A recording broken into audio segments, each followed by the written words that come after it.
अस्सलाम वालेकुम क्लास। उम्मीद करता हूँ आप सारे ठीक होंगे। अल्लाह तबारक ताला आपको और आपके अहले याल को इस मौजी बीमारी से बचाए। क्लास हम लास्ट लेक्चर के अंदर हमने पब्लिक फ़ाइनेंस को देखा था, उसके स्कोप को देखा था और हमने modern trends in public finance को हम देख रहे थे।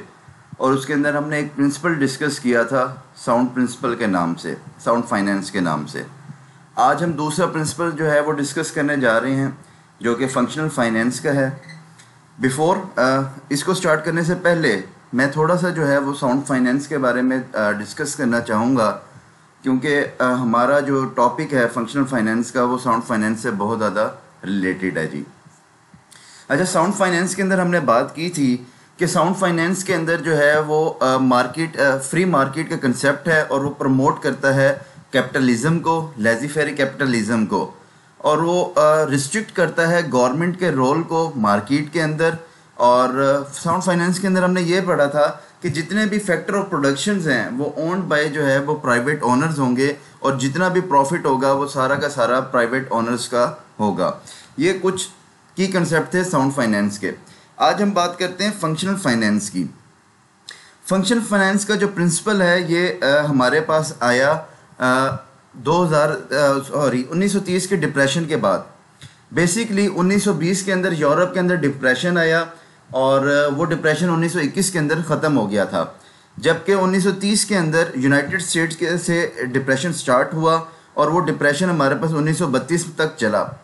इन तमाम जो है डिप्रेशंस के अंदर, इन तमाम अरसे के अंदर जितने भी साउंड फाइनेंस के प्रिंसिपल्स थे मेजर, उन सब के अंदर क्वेश्चन मार्क राइज हो गया, या वो तमाम के तमाम प्रिंसिपल्स की वजह से जिन इकॉनमीज़ ने वो प्रिंसिपल अडॉप्ट किए हुए थे वो फ़ायदा नहीं उठा सके और वो डिप्रेशन के अंदर वो इकॉनमी चली गई और इकॉनमी की सूरत हाल बहुत ज़्यादा ख़राब हो गई। इवन यूएस जैसी स्ट्रॉन्ग इकॉनमी भी बहुत ज़्यादा इफ़ेक्टिव हो गई जी। जिस तरह कि हमने साउंड फाइनेंस के अंदर पढ़ा था कि प्रॉफिट मोटिव का जो है वो जितना भी प्रॉफिट होगा वो प्राइवेट ओनर्स का होगा, तो प्राइवेट ओनर्स ज़्यादा प्रॉफिट हासिल करने के लिए ज़्यादा इन्वेस्टमेंट करेंगे। लेकिन जब डिप्रेशन आया तो डिप्रेशन के अंदर आपकी प्रॉफिट एक्सपेक्टेशंस कम हो गई, जिसकी वजह से प्राइवेट इन्वेस्टर्स ने जो है वो अपने इन्वेस्टमेंट कम कर दी मार्केट के अंदर, जिसकी वजह से मार्केट आपकी कोलैप्स हो गई और आपके मुल्क के अंदर जो है अनएम्प्लॉयमेंट रेट बहुत ज़्यादा राइज कर गया जी। अब यहाँ पर मॉडर्न इकोनॉमिक्स जो कि रॉबिन्स के फॉलोअर थे, उन्होंने कहा कि आप साउंड प्रिंसिपल्स को यहाँ पर गिव अप कर दें, ख़त्म कर दें और गवर्नमेंट की जो है स्पेंडिंग को इंक्रीज़ कर दें ताकि आपकी इकॉनमी दोबारा से तरक्की की राह पर गामजन हो जाए जी। अच्छा, अब गवर्नमेंट को इंक्रीज़ करने के लिए, गवर्नमेंट की स्पेंडिंग को इंक्रीज़ करने के लिए तो गवर्नमेंट को बजट भी ज़्यादा चाहिए था। जब बजट ज़्यादा चाहिए था तो गवर्नमेंट ने जो है वो डेफिसिट बजटिंग की तरफ गए। अब डेफिसिट बजटिंग की तरफ इस वजह से गए कि गवर्नमेंट के अपने एक्सपेंडिचर्स बढ़ गए और गवर्नमेंट का रेवेन्यू कम था। तो यहाँ पर हमारा साउंड फाइनेंस का एक और प्रिंसिपल जो है वो निगलेक्ट हो गया, जो कि था बैलेंस बजट का। अच्छा जी, क्योंकि अब गवर्नमेंट को जो है ये अपनी स्पेंडिंग इंक्रीज़ क्यों करना पड़ी? गवर्नमेंट को अपनी स्पेंडिंग इस वजह से इंक्रीज़ करना पड़ी कि जो प्राइवेट आपके इन्वेस्टर थे वो आपका जो है वो मार्केट के अंदर इन्वेस्टमेंट नहीं कर सके और मार्केट को जितनी इन्वेस्टमेंट की ज़रूरत थी उतनी इन्वेस्टमेंट नहीं हो सकी जी।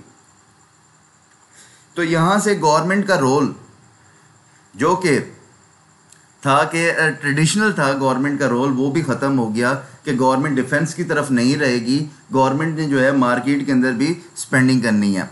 जब गवर्नमेंट ने मार्केट के अंदर स्पेंडिंग की, इंफ्रास्ट्रक्चर की तरफ की, जॉब क्रिएशन की तरफ की, पेइंग सोशल सिक्योरिटी दी आवाम को, तो उससे लोगों की जो है वो इनकम इंक्रीज़ हुई। जब लोगों की इनकम इंक्रीज़ हुई तो लोगों ने स्पेंडिंग की तरफ गए और एग्रीगेट डिमांड की तरफ गए, जिसकी वजह से इकॉनमी जो है वो उस डिप्रेशन से के स्टेज से निकली। इस व्यू को जो है वो आप फिस्कल पॉलिसी का भी नाम कह सकते हैं या अनडिज़ायरेबल जो है फिस्कल पॉलिसी का कंसेप्ट यूज़ किया गया एट दैट टाइम कि जो साइक्लिक फ्लक्चुएशंस थी उसको ओवरकम करने के लिए। बाद में इस चीज़ को फंक्शनल फाइनेंस का नाम दिया गया और ये जो है रिकमेंड किया गया पी लर्नर के तरफ से जी।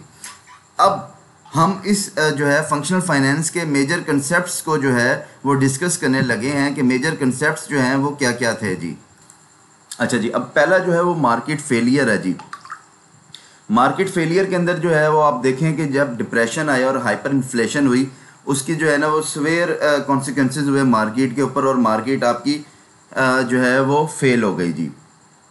जो कि 1930 के अंदर जब ग्रेट डिप्रेशन आया तो यूएस जैसी इकॉनमी जो है, जो स्ट्रॉन्ग इकॉनमी कंसीडर की जाती थी उस इरा के अंदर, वो भी आपकी फेल हो गई जी। और 2007 और 8 के जो क्राइसिस आए थे, इवन दो पाकिस्तान से अंदर भी आए थे, लैटिन अमेरिका से शुरू हुए और वो घूमते हुए, क्योंकि ग्लोबलाइजेशन थी, यूरोप को इन्फेक्ट किया, फिर एशिया को इन्फेक्ट किया, एशिया के अंदर पाकिस्तान को भी इन्होंने अफेक्ट किया जी। ये सारे के सारे किस वजह से आई थी?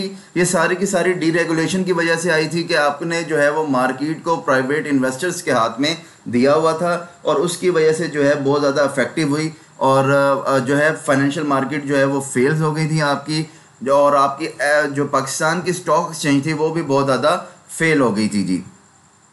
फिर वो कहते हैं importance of fiscal policy. Importance of fiscal policy के अंदर वो बेसिकली ये कहना चाह रहा है कि टैक्सेशन और पब्लिक एक्सपेंडिचर और पब्लिक डेट जो है, इनको जो है वक्त के साथ साथ जो है ना वो मैनेज करना चाहिए। जो आपके क्लासिकल इकोनॉमिक्स थे जिन्होंने साउंड फाइनेंस का कंसेप्ट दिया था, उनका मानना ये था कि पब्लिक फाइनेंस का जो रोल है वो सिर्फ ये है कि वो रेवेन्यू को इंक्रीज़ करे, गवर्नमेंट के रेवेन्यू को इंक्रीज़ करे। लेकिन जो मॉडर्न इकोनॉमिक्स हैं उनका मानना ये है कि पब्लिक फाइनेंस का जो मेजर रोल है वो ये है कि इम्बैलेंसेस जो इकॉनमी के अंदर है उसको ख़त्म करे जी।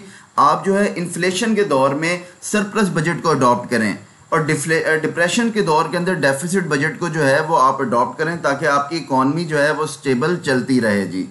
एग्रीगेट डिमांड, जब आप बात करते हैं एग्रीगेट डिमांड की, जो क्लासिकल इकोनॉमिक्स थे उनका मानना ये था कि aggregate demand consist of consumption demand, investment demand and government expenditure and net foreign income.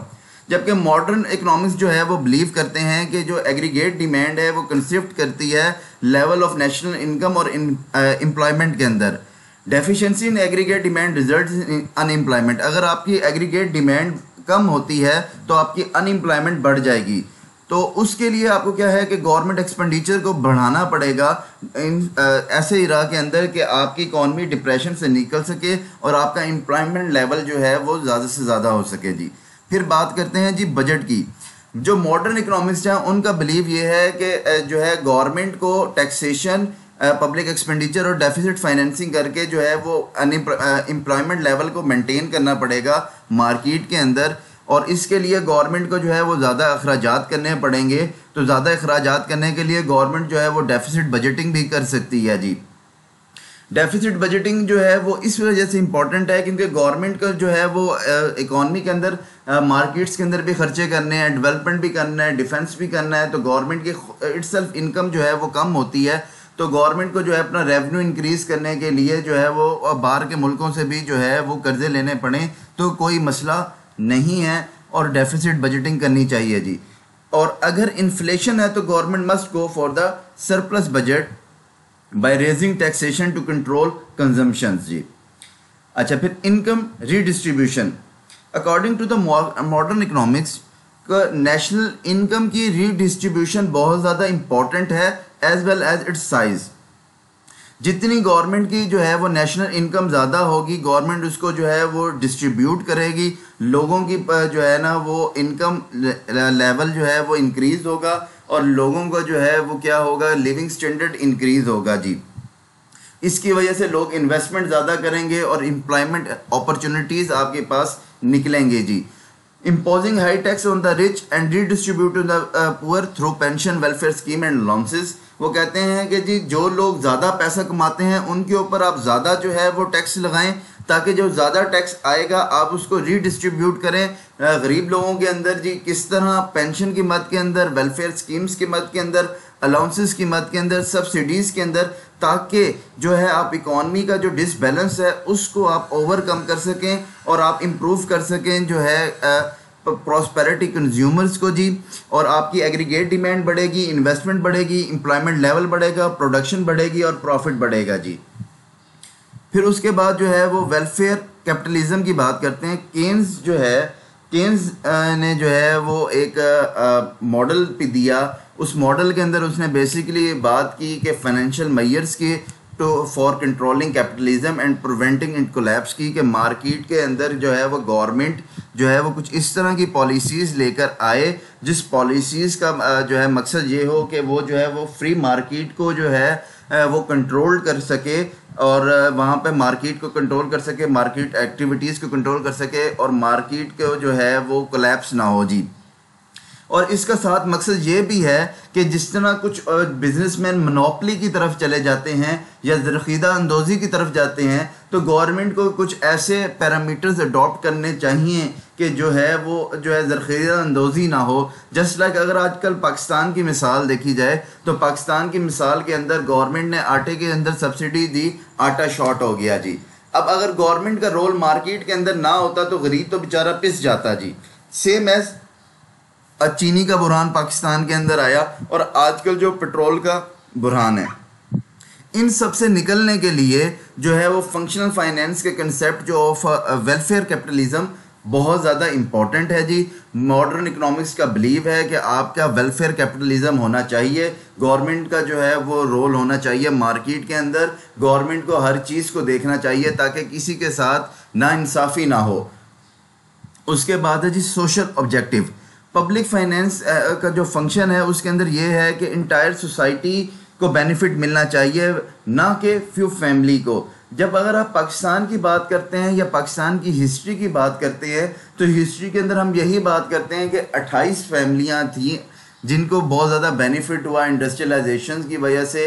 तो वो कहते हैं कि जी जो पब्लिक फाइनेंस का जो मॉडर्न इकोनॉमिक्स का व्यू है वो ये है कि जनाब जो है ना सब सोसाइटी के जितने भी मेंबर्स हैं उन सब को बेनिफिशियल हो, ना कि सोसाइटी की एक ख़ास क्लास को। इसके लिए वो कहते हैं कि गवर्नमेंट को टैक्सेशन, अपना एक्सपेंडिचर, बोर्विंग पॉलिसी, ओनरशिप, इन सारी चीज़ों को जो है वो देखना चाहिए और इन सारी चीज़ों को मैयर करना चाहिए। गवर्नमेंट को जो इकॉनमी के अंदर जो डिसबैलेंसेस हैं उनको रीडिस्ट्रीब्यूशन ऑफ इनकम के थ्रू जो है वो ख़त्म करना चाहिए। गवर्नमेंट का मतलब ये है कि गवर्नमेंट का बेसिकली काम ये है कि वो लोगों की सोशल सिक्योरिटी के ऊपर जो है वो ख़र्चा करे, पॉवर्टी ख़त्म करने के लिए ख़र्चा करे, मेडिकल केयर की जो है वो फैसिलिटीज़ देने के लिए ख़र्चा करे और एजुकेशन के लेवल इंक्रीज़ करने के लिए जो है वो रीडिस्ट्रीब्यूटिव एक्टिविटीज़ जो है वो करनी चाहिए। इसके लिए जो है वो आप पब्लिक फाइनेंस एंड टैक्सेशन के जो है वो पर्पस को देखते हैं कि आप किस तरह जो है वो मिनिमम खर्चा करके लोगों का वेलफेयर ज़्यादा से ज़्यादा इंक्रीज़ कर सकते हैं जी। अगला जो हमारा टॉपिक है वो टॉपिक है जी टैक्सेशन की पॉलिसी के ऊपर। हमारे पास जो है वो बेसिकली दो तरह के टैक्सेशन के अंदर कंसेप्ट होते हैं जी। एक होता है रीडिस्ट्रीब्यूटिव टैक्सेशन, दूसरा होता है जी एंटी इन्फ्लेशनरी टैक्सेशन जी। अच्छा कि जैसा कि हम बात कर रहे थे टैक्सेशन के अंदर दो तरह के हमारे पास कंसेप्ट होते हैं, रीडिस्ट्रीब्यूटिव टैक्सेशन और एंटी इन्फ्लेशनरी टैक्सेशन। अच्छा हम बात करते हैं कि जो है वो टैक्सेस जो है वो major source of government revenue होता है जी। टैक्सेशन जो है वो अकेला ही जो है वो major source of government revenue नहीं होता, इसके अलावा भी हमारे पास सोर्सेज होते हैं गवर्नमेंट रेवेन्यू के जी। और जो टैक्सेशन है वो सिर्फ जो है वो रेवेन्यू इंक्रीज़ करने का ज़रिया नहीं है, बेसिकली ये यूज़ होता है, बहुत सारे इसके पर्पसेस होते हैं, वैरायटी ऑफ पर्पसेस होते हैं जी जिसके अंदर हम टैक्सेस को यूज़ करते हैं जी। बेसिकली टैक्सेस को यूज़ करने का मतलब ये होता है कि जी प्रोवाइड इंसेंटिव्स करना जी, मार्केट फेलियर को करेक्ट करना जी। और टैक्सेस जो हैं वो आल्सो हेल्पफुल होते हैं जी, हमारे लिए हेल्पफुल होते हैं कि हम इनकम डिस्ट्रीब्यूशन कर सकें और इनकम इनइक्वालिटीज़ को जो है वो ख़त्म कर सकें। डायरेक्ट टैक्सेस जो होते हैं वो यूज़ होते हैं जी कंट्रोल इन्फ्लेशन को कंट्रोल करने के लिए होते हैं और इकॉनमी के अंदर स्टेबिलिटी लाने के लिए कंट्रोल होते हैं जी। अब यहाँ पे कंसेप्ट यूज़ हो रहा है जी रीडिस्ट्रीब्यूटिव टैक्सेशन जी। जो आपके क्लासिकल इकोनॉमिक्स थे उनका मानना ये था कि टैक्सेशन जो है ना वो ओनली मीन है जो है वो गवर्नमेंट का रेवेन्यू इंक्रीज़ करने के लिए, बट मॉडर्न इकोनॉमिक्स ने इस चीज़ को जो है वो डिनाई किया। उन्होंने कहा कि इसका मकसद ये नहीं होता कि वो जो है वो गवर्नमेंट के रेवेन्यू को इंक्रीज़ करे, बट इनका मकसद ये होता है कि वो जो है रिडिस्ट्रीब्यूटिव इनकम को तौर पे एक टूल यूज़ किया ताकि सोसाइटी के जो है वो डिफरेंट सेक्शंस के ऊपर आप उसको उनकी वेलफेयर के लिए उसको खर्च कर सकें। अब मॉडर्न इकोनॉमिक्स का बिलीव ये है कि आप टैक्सेशन के थ्रू जो है इनकम को ट्रांसफ़र कर सकते हैं फ्रॉम रिच टू पुअर। जिसको उन्होंने रीडिस्ट्रीब्यूटिव टैक्सेशन का नाम दिया। इसके अंदर आपका काम क्या, इसके अंदर जो है आपका जो प्लान होता है वो ये होता है कि आप जो है वो अमीर लोगों को सेविंग करने से जो है वो उनकी सेविंग को कम से कम करें और उनसे पैसे लेके गरीबों के ऊपर लगाएं और उनका लेवल ऑफ लिविंग स्टैंडर्ड या उनका लेवल ऑफ कंजम्पशन आप इंक्रीज़ कर सकें। जो आपकी इनइक्वालिटी होती है, इनइक्वालिटी किसी भी इकॉनमी के लिए बहुत ज़्यादा नुकसानदेह होती है। जितना जो है वो रिच और अमीर और गरीबों के दरमियान जो फ़र्क जो है वो बढ़ता जाएगा, उतना ही वो सोशली अनडिज़ायरेबल होता जाएगा और वो इकॉनमी को जो है वो नुकसान पहुंचाएगा। जितनी आपकी जो है वो इनकम इनइक्वालिटी बढ़ेगी, उतनी आपकी जो है एवरेज कंजम्पशन जो है वो कम होगी और जो अनएम्प्लॉयमेंट को इंक्रीज़ करेगा और आपकी इकॉनमी को जो है वो डिप्रेशन की तरफ लेके जाएगा। इसलिए मॉडर्न इकोनॉमिक्स जो है वो रिकमेंड करते हैं कि आप रिडिस्ट्रीब्यूटिव टैक्सेशन पॉलिसी अडॉप्ट करें। इनके अंदर वो ये कहते हैं कि आप रिडिस्ट्रीब्यूटिव इनकम को जो है वो सोशल डिज़ायरेबल मैनर के अंदर यूज़ करें जी। और most economic use progressive taxation to for redistributive income. Progressive tax क्या है कि आप जिसके पास इनकम और ज़्यादा है उसके ऊपर ज़्यादा टैक्स लगाएं और जो है इस वजह से प्रोग्रेसिव टैक्सेशन की वजह से जो बर्डन है वो गरीबों के ऊपर कम पड़ता है बनिस्बत अमीरों के। अच्छा, जब बात करते हैं आप रिडिस्ट्रीब्यूटिव टैक्सेशन की, तो उसके अंदर आप रिडिस्ट्रीब्यूटिव फिस्कल पॉलिसी को भी डिस्कस करते हैं जी। रिडिस्ट्रीब्यूटिव फिस्कल पॉलिसी क्या है जी? रिडिस्ट्रीब्यूटिव जो आपकी फिस्कल पॉलिसी है उसके अंदर आप डायरेक्ट टैक्सेशन और पब्लिक एक्सपेंडिचर को सोशल सिक्योरिटी के ऊपर, जॉब क्रिएशन के लिए और प्रमोशन ऑफ सोशल इक्वलिटी के लिए आप टैक्सेशन को जो है वो यूज़ करते हैं। आप एक्सपेंडिचर करते हैं ओल्ड एज के ऊपर, पेंशन के ऊपर, अनएम्प्लॉयमेंट अलाउंसेस के ऊपर, सब्सिडाइज करते हैं चीज़ों को, एजुकेशन को ऊपर ख़र्चा करते हैं, हेल्थ केयर के ऊपर ख़र्चा करते हैं और फूड डिस्ट्रीब्यूशन के ऊपर ख़र्चा करते हैं जी। बेसिकली इन सारे अखराजात का गवर्नमेंट का मकसद क्या होता है? गवर्नमेंट का मकसद ये होता है कि लोगों के लिविंग स्टैंडर्ड को इंक्रीज़ करना, उनको सोशल जस्टिस प्रोवाइड करना और उनकी जो है कंजम्पशन कैपेसिटी को इंक्रीज़ करना जी। जब डिस्ट्रीब्यूटिव टैक्सेशन होती है तो लोगों की जो है वो लोगों के पास प्रोस्पेरिटी आती है, लोगों के पास पैसा आता है और वो उसको ज़्यादा कंज्यूम करते हैं जी। जब वो ज़्यादा कंज्यूम करते हैं तो मुल्क के अंदर एग्रीगेट डिमांड जो है वो बढ़ती है। जब एग्रीगेट डिमांड बढ़ती है तो आपके मुल्क के अंदर इन्वेस्टमेंट ज़्यादा होती है। जब इन्वेस्टमेंट ज़्यादा होती है तो एम्प्लॉयमेंट अपॉर्चुनिटीज़ ज़्यादा होती हैं। जब एम्प्लॉयमेंट अपॉर्चुनिटीज़ ज़्यादा होती हैं तो आपकी इकॉनमी जो है वो तरक्की की तरफ गामजन हो जाती है जी। कहता है कि जी जब आप हाईली प्रोग्रेसिव टैक्सेस लगाते हैं तो उसकी कुछ लिमिटेशंस भी होती हैं जी। उसके अंदर कुछ टैक्स इवेजन भी देखने पड़ते हैं और आप इकॉनमी को भी देखना पड़ता है, क्योंकि इसके कुछ एडवर्स इफेक्ट भी होते हैं कि लोग जो है जब देखते हैं कि हमारे ऊपर इनकम के ऊपर ज़्यादा टैक्स लग रहा है तो उससे उनकी जो है वो एबिलिटी टू वर्क, सेव और इन्वेस्टमेंट करने की जो एबिलिटी होती है वो उसके ऊपर उसको भी अफेक्ट करती है जी, जिसकी वजह से आपकी इकॉनमी को भी थोड़ा सा अफेक्ट हो सकता है जी। इसकी जो एक और लिमिटेशन है जी, वो लिमिटेशन ये है कि गवर्नमेंट जो है वो डिस्ट्रीब्यूटिव फिस्कल पॉलिसी को फॉर एग्जांपल अपने जो है फ़ायदे के लिए भी इस्तेमाल कर सकती है जी। फॉर एग्जांपल जो है वो अपने इलेक्शन के लिए, इलेक्शन के दिनों के अंदर वो अवाम को जो है ज़्यादा सब्सिडी दे के अवाम के वोट हासिल करने की भी कोशिश करती है जी। या वो लार्ज इकॉनमी को बेनिफिट देने की बजाय वो कुछ अपने हलके के लोगों को ज़्यादा बेनिफिट देने के लिए वो इसको भी इस्तेमाल कर सकते हैं, जिसकी वजह से जो है वो एक्सेसिव कंजप्शन होती है एक ख़ास तबके की वजह से, जो कि लीड करती हैं इन्फ्लेशन की तरफ से, जिसकी वजह से आपकी जो है वैल्यू ऑफ मनी की जो वैल्यू है वो डिक्रीज़ हो जाती है और रिज़ल्ट जो है वो लार्ज डेफिसिट के अंदर आता है जी। अब ये सारे जो हैं वो पैरामीटर्स हैं कि किस तरीके से आप इकॉनमी को जो है वो बेनिफिशियल लेके आ सकते हैं जी। अब देखें जी, रीडिस्ट्रीब्यूटिव के अंदर बेसिकली क्या है कि आपने अमीरों से पैसा लिया और गरीबों के अंदर बांट दिया। एक तो इससे क्या होगी, आपकी इकॉनमी की जो अंदर इनइक्वालिटीज़ हैं वो ख़त्म होंगी। जब इनइक्वालिटीज़ ख़त्म होंगी तो अल्टीमेटली जो है आपकी कंजम्पशन बढ़ेगी, जब कंजम्पशंस बढ़ेंगी तो आपकी इकॉनमी खुद ब खुद बूस्टिंग की तरफ जाएगी जी। नेक्स्ट हमारे पास जो कंसेप्ट आता है वो आता है हमारे पास एंटी इन्फ्लेशनरी टैक्सेशन जी। अच्छा, एंटी इन्फ्लेशनरी टैक्सेशन जी, जो मॉडर्न वेलफेयर स्टेट्स हैं जी, उसके अंदर गवर्नमेंट को जो है ना ह्यूज एक्सपेंडिचर करना पड़ता है कि growing social and economical needs जो लोगों की हैं उनको फिलफिल करने के लिए।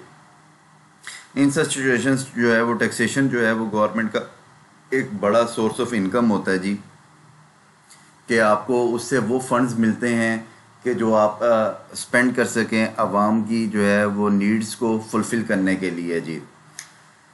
टैक्सेशन जो है वो कहता है कि गवर्नमेंट टैक्सेशन के थ्रू जो है वो प्राइवेट कंजम्पशंस को जो है मेंटेन करती है जी, और उनको जो है वो इस ऑर्डर के अंदर मेंटेन कर सकती है और रिसोर्सेज को जो है वो अवेलेबल करती है, और market collective needs of the people do the government control private consumptions order to make resource available for meeting collective needs of the people.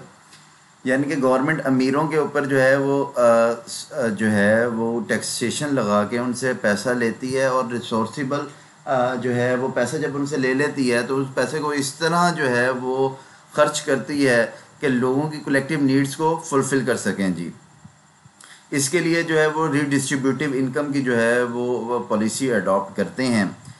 जो इन growing economics with large public expenditure there is always the possibility of inflation due to excessive consumption, कि जो आपकी economy जो तरक्की याफ्ता economy है,